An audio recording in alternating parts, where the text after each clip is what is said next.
started this, I said we'd be done by 8, so we're really at a point where I've got to do a little bit of a wrap up and allow everybody their final statement as to why they want to be your next commissioner, why 2 of these 6 will be your next commissioner. Give them a little chance to do that. But as part of that last question, what I'd like to say, each of you sitting on that commission, what is your top priority project you'd like to see in your 4 years? I mean, if you could pick one thing that you'd like to see accomplished, there's going to be many things, but give us your top priority, what that project would be, and then give us your pitch as to why you're the commissioner that we need to put on board. So, let's see, we'll give you a second to think about that, and then I'll give it to Paul Quist. Thank you, and thank you for everybody for coming out tonight. We do appreciate it. I ran across a quote the other day that I like, and it's "Be yourself because everybody else is already taken." So this is me. You've seen me for 4 years. I'm a fiscally responsible candidate, and let me explain to you what that means. That doesn't mean that we're going to shut off government. The government is not going to spend any money. That means that I look at the money as it's the taxpayers' money that we're spending, so we're going to oversee it. When we talk about projects, the projects are great, and boy, they're a lot of frills. They're fun to do. But the day-to-day management, the day-to-day policies of the government is usually where we get the biggest bang for our buck. I would like to see the roads improved. And along with that, we're going to have to look at a new jail facility. But we know these are coming. So there's no reason why we can't be planning for these right now. We're going to go into a cycle where the weather is going to wreak havoc on our roads like it seems to be right now. But we should be planning for that. We don't have to wait until the roads are so bad that people can't pass through on them and then all of a sudden raise the taxes for them. We see this type of thing coming. We need to have cash on hand. Some of the different funds that we have for incentives with the city. We need to have that money there. We need to have it there to take advantage of different projects or different companies coming in that we might not have otherwise had the opportunity to go for.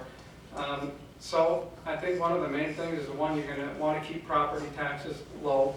And secondly, you're going to really want to concentrate on the infrastructure.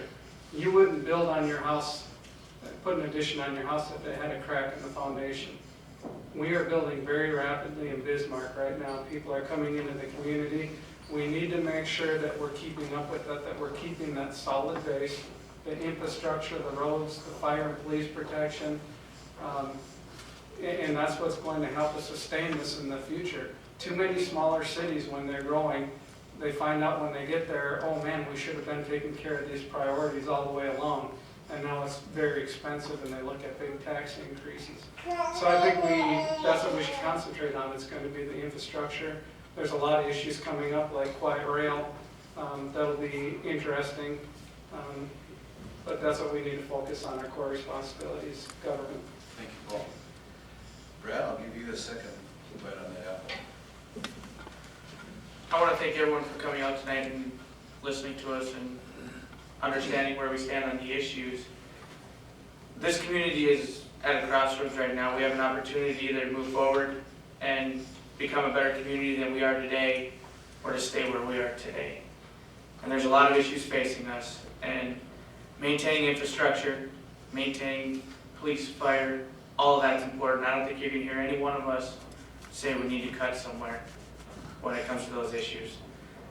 But we do need to find a way to bring more people to this community. We need to find a way to keep the people we do have here. And I've said that over and over again tonight, and I'll continue to say it until June 8th. We can have the best schools in the world. We can have high schools and grade schools and junior highs that are equivalent to the Ivy League. But if we don't have the jobs here for the parents to work, those schools could likely be empty, because we aren't going to have the people here to have a job. We need to do everything we can in a responsible way to attract new business to this community, which in turn will increase our tax base. That is one thing I really will stress from now until June 8th. I'm running for the Bismarck City Commission because I want to be your commissioner. I want to listen to you. I want to take your concerns to the commission every other Tuesday and find a way to solve the problems in this community in the appropriate way. I spent 7 years sitting at a table behind the commissioners, listening to the issues, and sometimes it was hard for me not to go stand up at the mic and give my 2 cents, but that's what I was paid to do. But ultimately, I just want to be the commissioner that people can come to with their problems and help them solve their problems. Thank you, Brett. Schmidt. Again, I'd like to echo my thanks to you folks for coming out tonight, and to the Chamber, and to BSC, and to the Tribune for hosting the event.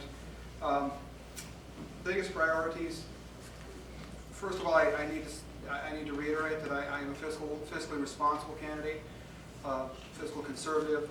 In terms of explanation of what that means, a lot of people think that means you say no to everything, and that's not the case. I think what that really means is for every tax dollar that you spend, you have to ask yourself, is this the best use of your tax dollar? Is this the best thing I can do with the dollar? And make sure you're not wasting it. I think that's what being fiscally responsible, I think that's what that really means. That, in a nutshell, is my biggest priority. How do you do that? Well, in my view, once you've accomplished fiscal responsibility, that also means you focus on the core projects, the core things that cities are responsible for. Things like the infrastructure, making sure that when you do get the people here, they have roads to travel on, and they don't have a pothole that you're going to lose your minivan in. Thank you. You're welcome.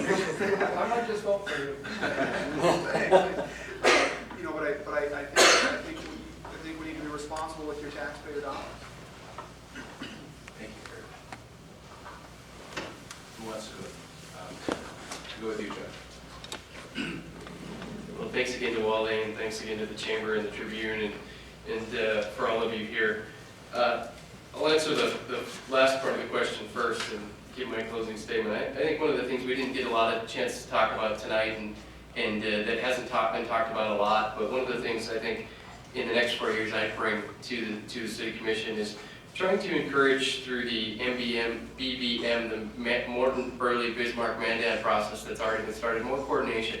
We've got 2 communities that are separated by an artificial boundary, a body of water. And I think we can do a lot more as far as finding taxpayer savings, finding ways to streamline things, about encouraging all of those entities to work together. I said it in the last forum, I'll say it again. I wrote a letter to the editor and applauded the commission then, and I'll applaud them for the steps they took 2 nights ago about trying to ensure that we start that process by finding a common community jail for all four of those entities.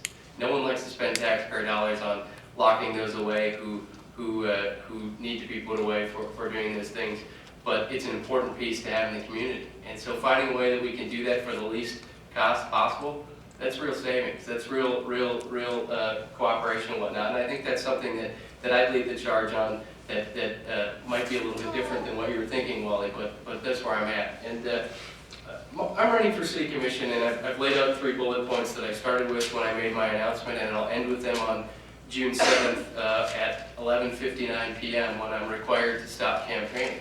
And that's about promoting sustainable growth, and how do we create a quality of place that encourages innovation, encourages people to start businesses here, grow businesses here, and if possible, move businesses here.